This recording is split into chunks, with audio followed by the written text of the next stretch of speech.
Hi guys, my name is Brittany. Thank you for tuning into my channel. For all the ones that don't know me, I just need you guys to click the like button and subscribe to my channel, and also turn on the bell so you guys are notified when I post. So today I'm coming to you with a video about my work and travel experience.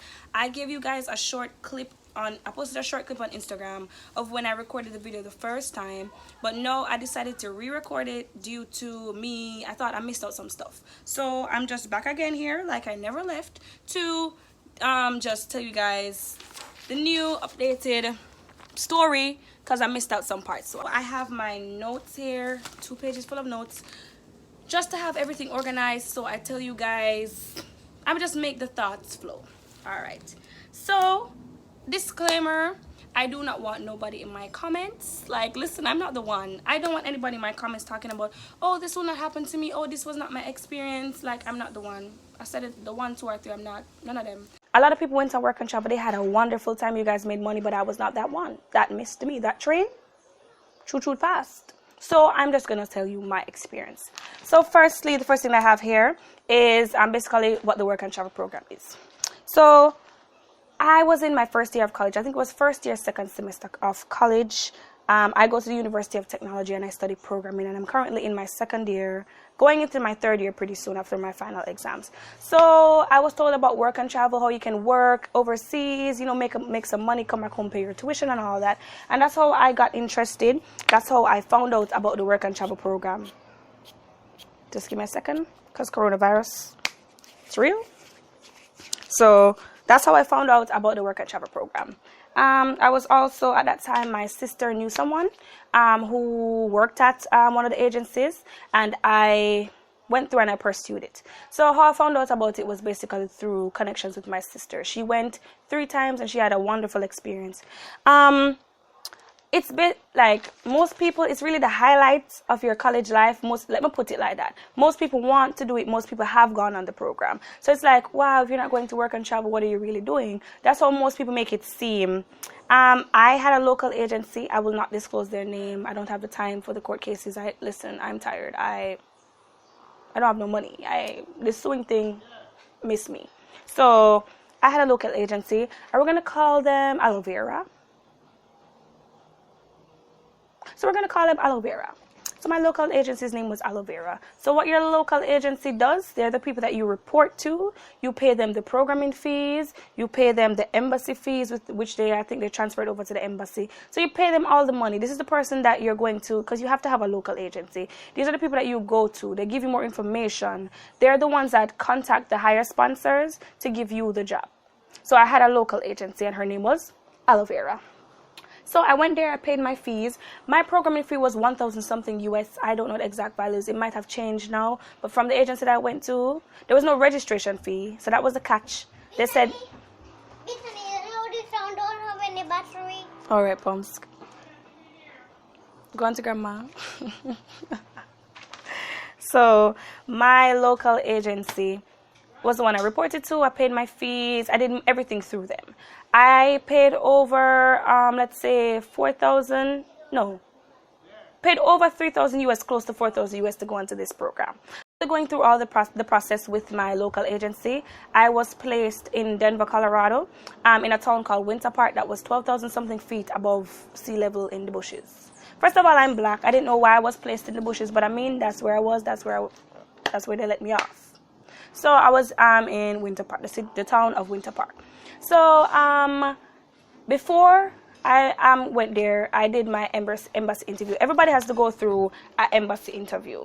Your embassy interview is basically where you go, even after you paid all your fees, you have to still get approved or denied to go on the program. So when you go to the embassy, most people know what the embassy is like. You go to the embassy, you go there, a lot of kids, you get a set date to go, like an appointment, and you go to the embassy, and they tell you if you get through or not. So you're there, it's very open. Everybody knows if you got through the program or you got denied. Everybody knows what your results is if you're going on the program or you're not going on the program. So you have to wait in a line, and you walk up to a counter, and you speak to the representative, the embassy representative. They check your documents and they let you know if you have been approved for the program. So things like your grades, the amount of subjects you do is important when applying for the program. Like I don't think part-time students can go in the program, but I'm not sure about the changes to this year or what it's like this year. When I went on the program, a lot of kids got denied due to them faking their transcripts. Your grades are very important. You need to have good grades to want to go into this program. Or they're going to tell you to stay home and study or go to summer school. So you have to have good grades to want to go onto this program. So I was there. When I was in my embassy interview, I watched a regular college kid like me just get denied. She was a girl. She was in the line. She got denied. They're like, you don't qualify for the program this year. I also watched another lady. She came there. She thought she was on the H2B2 program. So she came on the program and she got denied to go on the H2B2 program. There's a program for older women who want to go and work legally in the States. So it was nerve-wracking in that line, but I did get through. I got approved. What happened though, I didn't have my transcript on me. So they gave me a slip. I think it's a pink slip. So the different type of slips, the different colors mean something. So if I got a pink slip, I think, that told me to just hand in my transcript at a later date. So that's what I did. Other people get other slips which they ask them to read and see the possible options of why you didn't get through, so you can try again. So that was it. I got through. I was set to leave on May 10th. That was the date of my program start. But I ended up leaving May 15th, 16th because I didn't have my transcript. It delayed my visa process to get the J1 visa because you can't go on your regular visa. You have to have a regular visa, but the J1 visa basically shows that, okay, you're here to work and you can work legally. So you have to have a J1 visa. So I had my J1 visa and I was waiting to get my J1 visa. So that's what delayed my process and made me go to Denver, to Winter Park, 1 week after, or close to 1 week after when I was supposed to start. So that was the journey to get placed in a job, and also to get, to Colorado to get approved for the program. So the agency is really just they're going to give you the options of the places that the sponsors give, and then you can deny one. You get two options. You can deny the work, because I got a housekeeping job. So you can deny if you want the housekeeping, and then they're going to give you a next one, and you have to stick with the next one. So you just pick the first choice. The first choice that you get, just do it. Just pick it. So I talked about my departure date. My flight, now the cost of my flight, it was a round trip. It was 800 something US. I went from Kingston, Jamaica to Denver, to Atlanta, and then from Atlanta to Denver. I slept overnight in the airport. I mean, that was kind of crazy. There was a Jamaican girl upstairs, but I didn't know she was there, so I slept overnight in the airport. I was just like, let's do it. My phone had died. Didn't have my charger. Forgot my charger. So it was just like, this ain't it. So I slept in the airport overnight. The next day a shuttle came for me, which you pay for, because seeing that we were going so far up in the mountains, we had to pay for a shuttle. That shuttle was, I think, $80, 75 to 80 US. So we paid for the shuttle. They got all our things and we went. Started our journey up. There was a Jamaican girl in the car with me. She goes to UE. I forgot her name, but big up herself. Anyway, you're there for this. So she was there with me. She went further up in the mountains, but she was always there where I could text her. And she was close by, but not as close as I wanted her to be. So when I reached to the resort, firstly, driving up into the mountains, 12,000 something feet above sea level.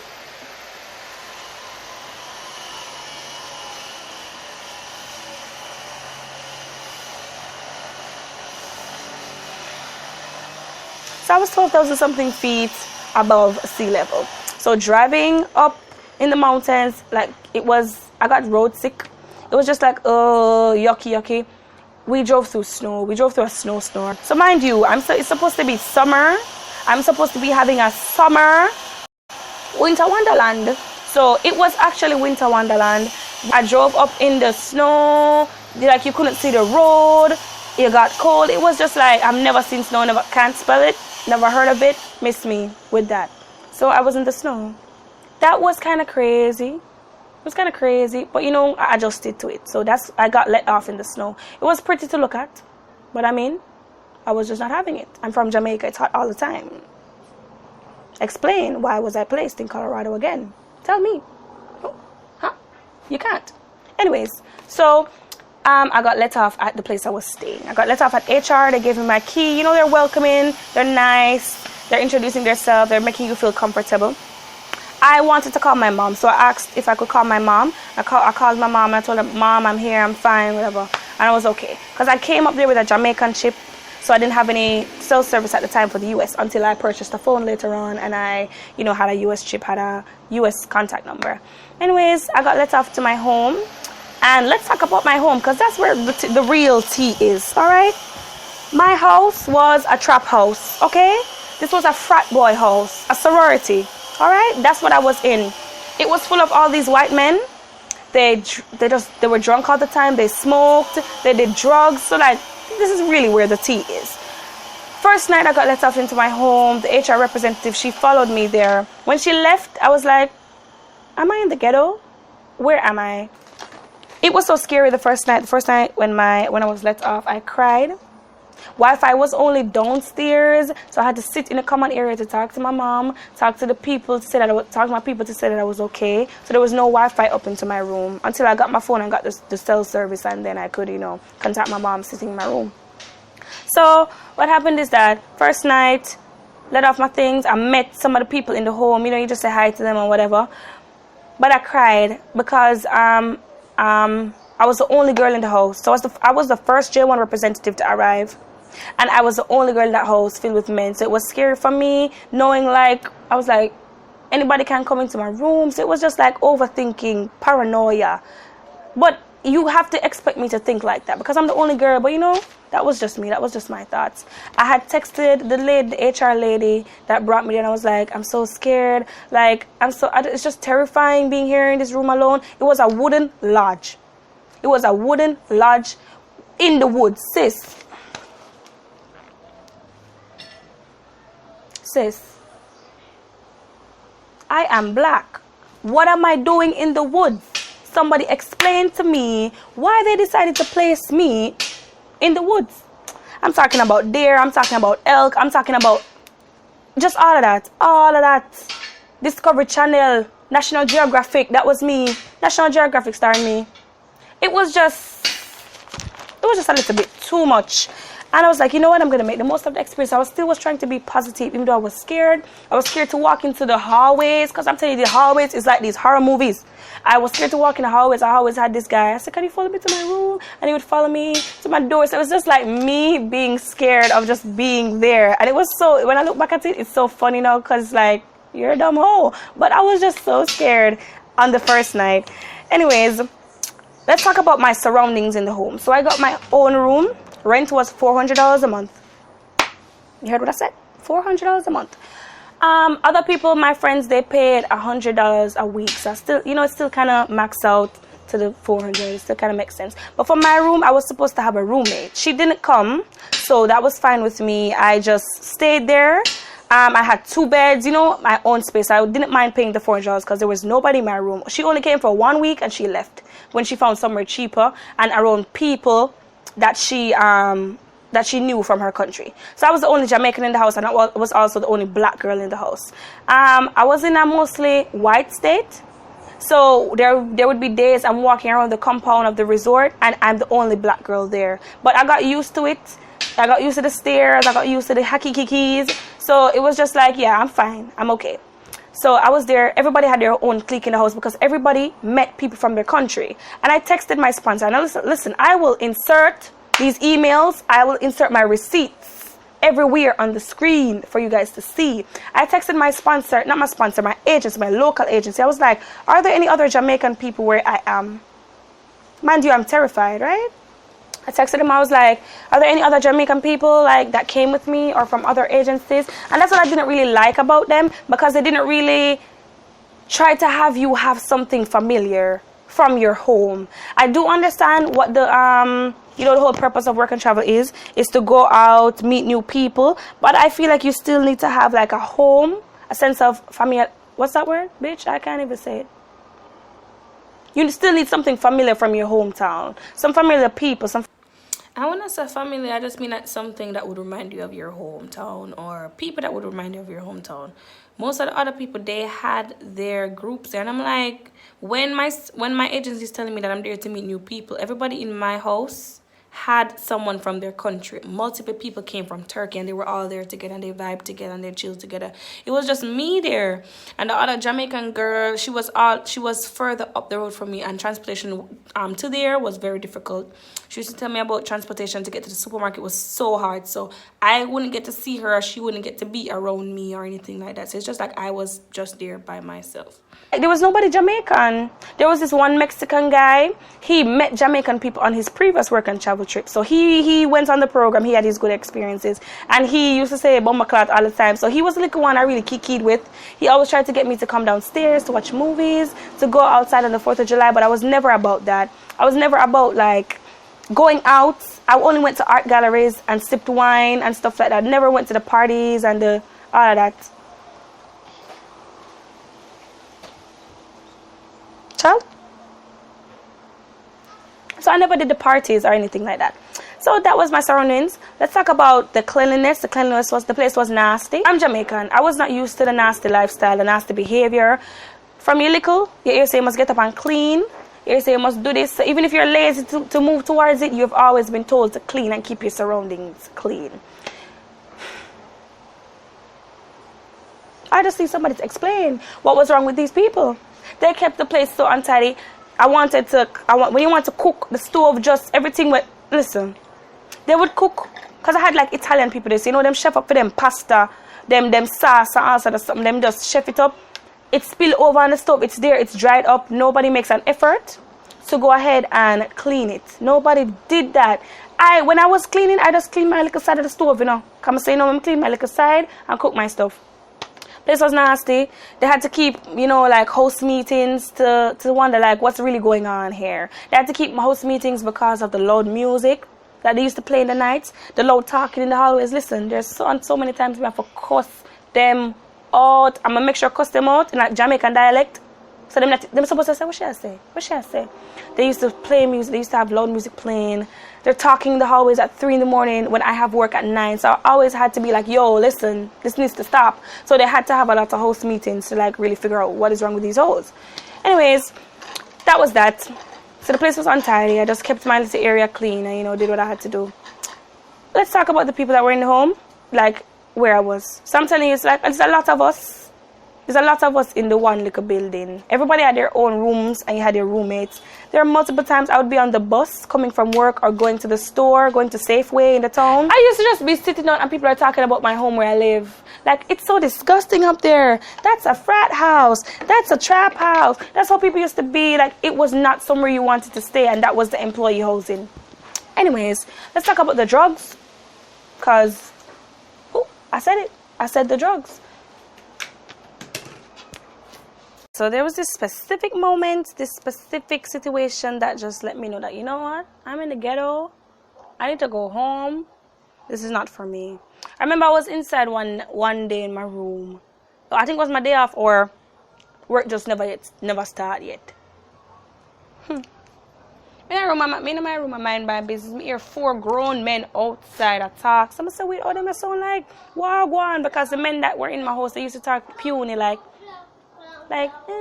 So I was like, who are these people, right?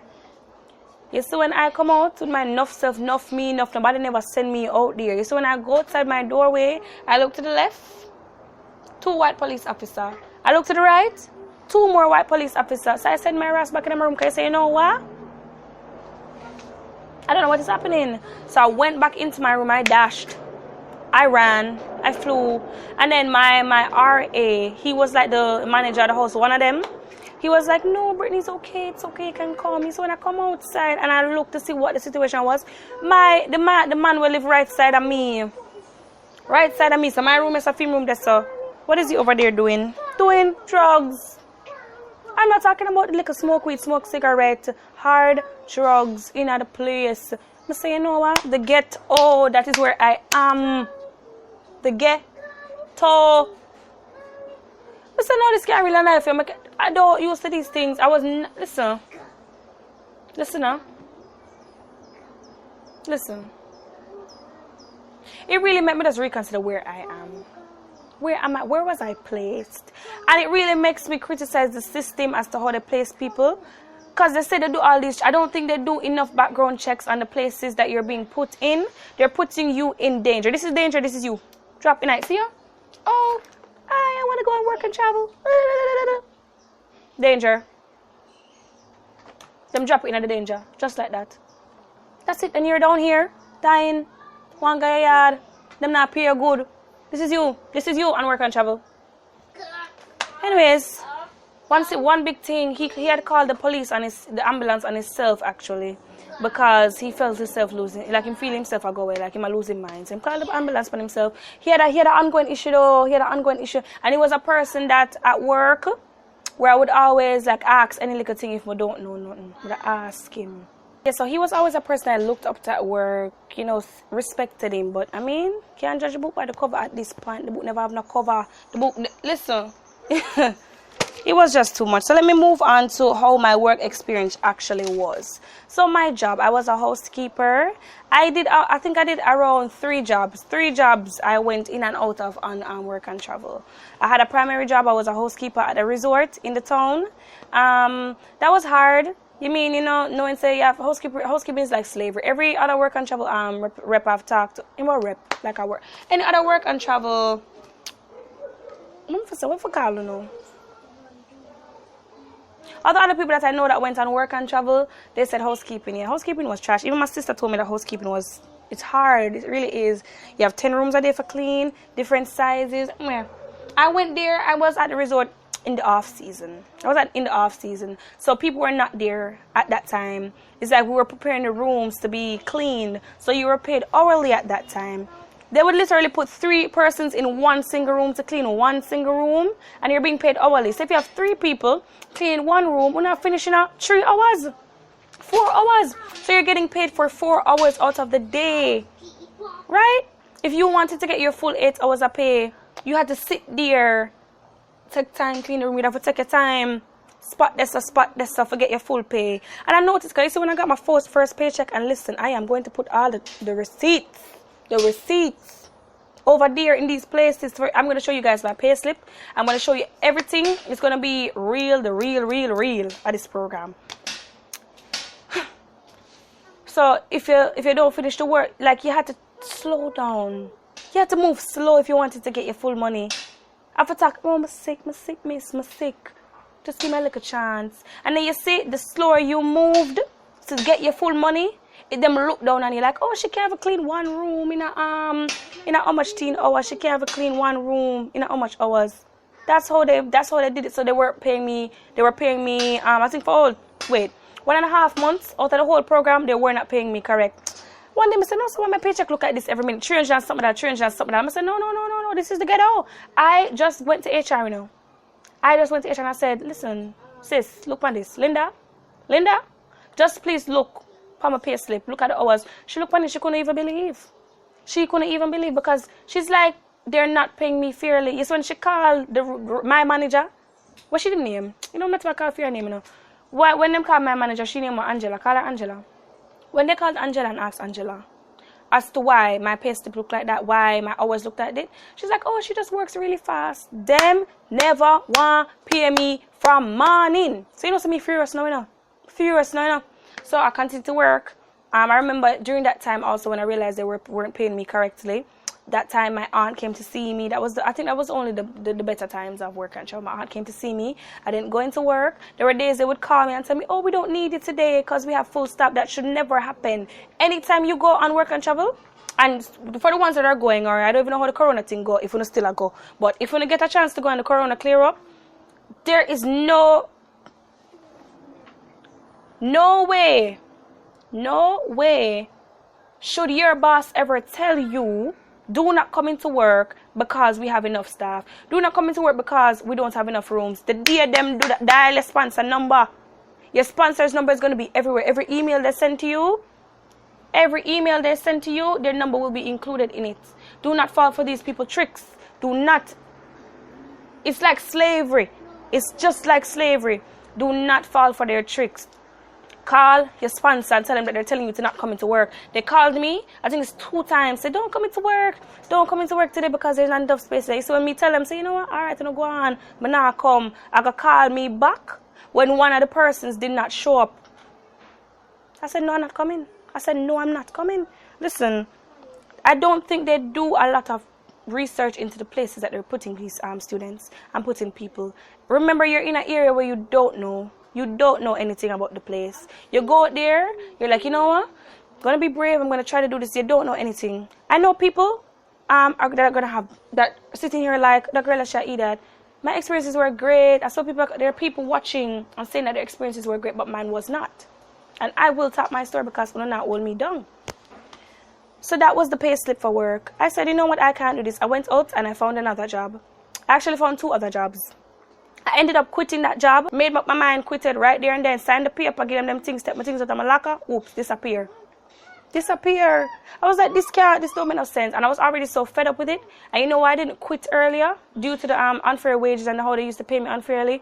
I kept asking Linda, can I quit my job? She kept telling me if I quit my job, I'm going to be sent home. You're going to go back to Jamaica because you don't have a primary job anymore. I followed up this lady, I listened to this lady for months. Me, I tell you, when I could have quit the job, long time, and find a next job. But I went ahead, I quitted the job. I called my sponsor, I said, listen, I just quit from my job. I need a new job. They said, go out and find a new job. I went into the same resort. I worked at a restaurant. Where I was, it was really like an adventurous bike park type thing. Walk through woods type experience. So that was me. It's a winter park right now. So right now it's snowing heavy. They're skiing, they're doing all that. I was never the one to do that. I remember I had this friend there. Well, not really this friend, this person I knew. He loved to do the biking thing. But in my top, but girl, come back. Why you not biking? I'm like, listen, I didn't came here for that, sir. I came here to make money. And there's a lot of times I would talk to them. And when you really listen to their mindset and realize what they actually are here for, they're here for the partying. They're here for the American white girl experience. I was not. I was here to make money and go home. So a lot of them were different from me in terms of what they came there, what was their mission and aim when they came there. So most of them just wanted to do the travel thing. They didn't really care about the money. That same boy, what did I try peer pressure me for come biking in Brocky Man? He went and he broke his hand biking. I said it to him and I told him, and I said, do not go. It was so expensive to do the surgery in the US. He had to fly back home to, I think he came from one of those Turkish countries or one of those Spanish-speaking countries. He had to fly back home, fix his hand, and come back out. Because the amount of money he spent to come on the program, he had to try to make back that money, so he had to make those trips. I was like, you know what?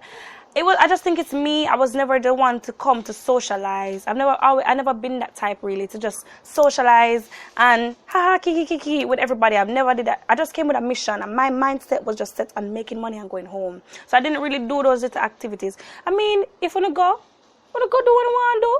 Wanna have fun, go to whatever, just do whatever.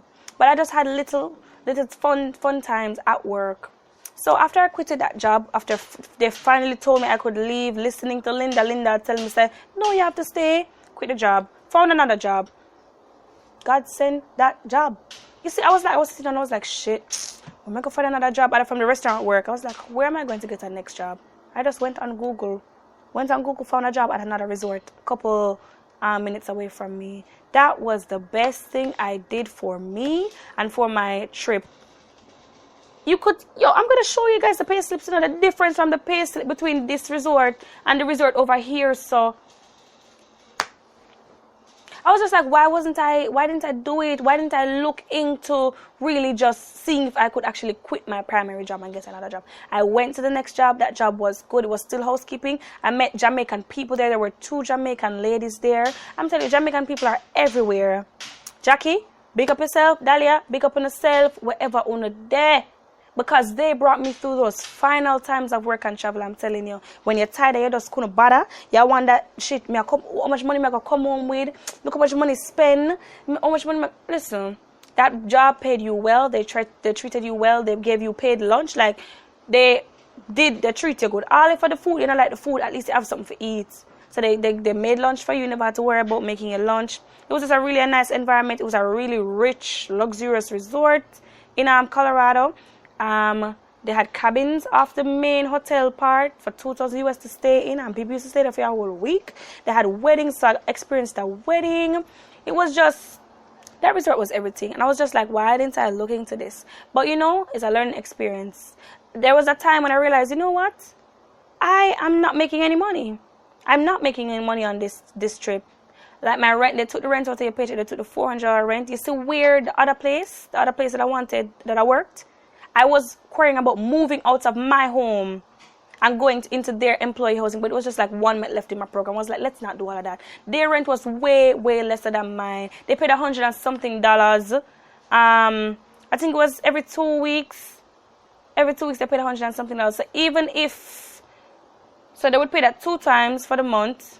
2 times? You know what? I can't do the maths now. But when I calculated it, at that time it was very cheaper than what I was paying. So it was like, I would go back on the program, but I would go back on the program and find my own job and request to work back where I was working. That's the only way I would go back on the program. I don't think I would go for now, but if I was supposed to, that's what I would do. I would go and find a job for myself. And also, when you guys notice, when you guys are signing up to find a job for yourself, it's cheaper to pay for that than have them find a job for you. For your first time, go ahead and let them find a job for you. But for your second time, with the knowledge and everything that you have learned, you can just go ahead and find a job for yourself.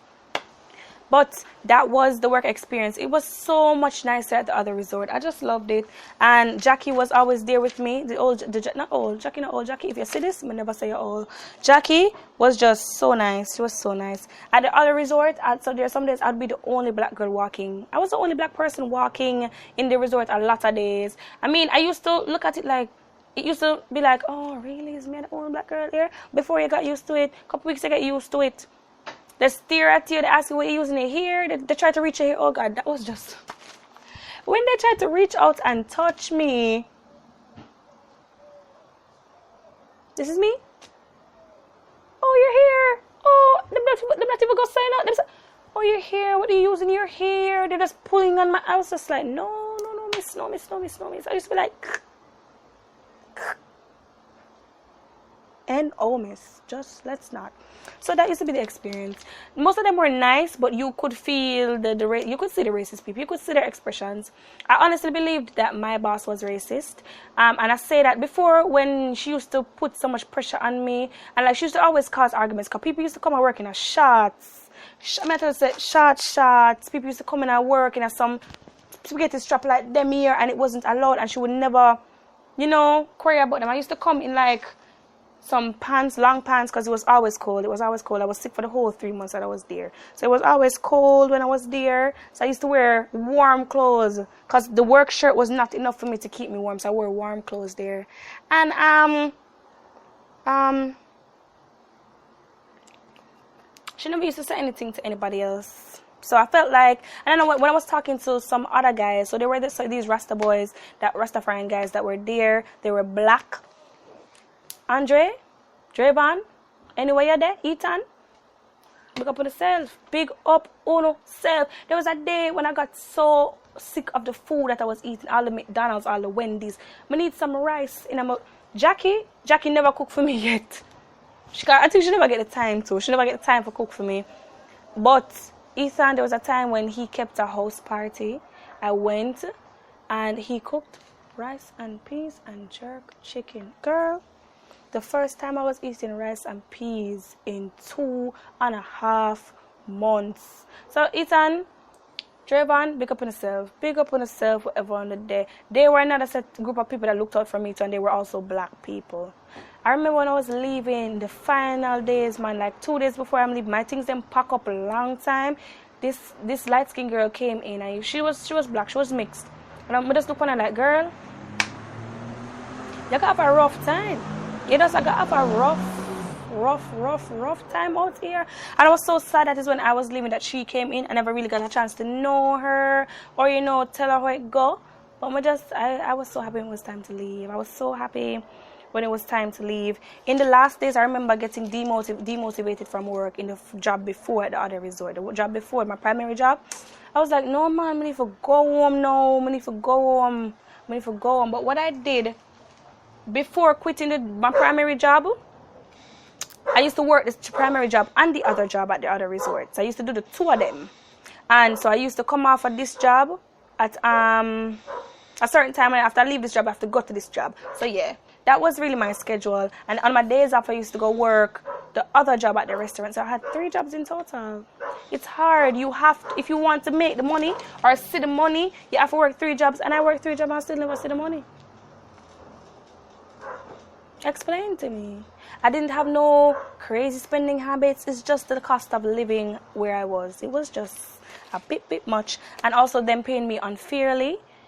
When I told you, if I stayed longer and was working at the other job, the second job, I would have been fine. I would have made back the money that I made back. I didn't even make any profit. I basically made back the money that I spent. Basically. Didn't make any profit over it. So I was like, you know what? This was actually for the learning experience. So I used to text my mother all the time. I used to like, Mommy, I want to come home. There's so many times I wanted to end my program early.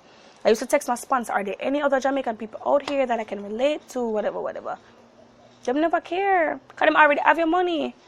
I called my sponsor and I told him about the unfair pay. He's like, no other J1 workers are complaining about it, so there's nothing he can do. Remember I told you that the J1 workers that were there also came to party.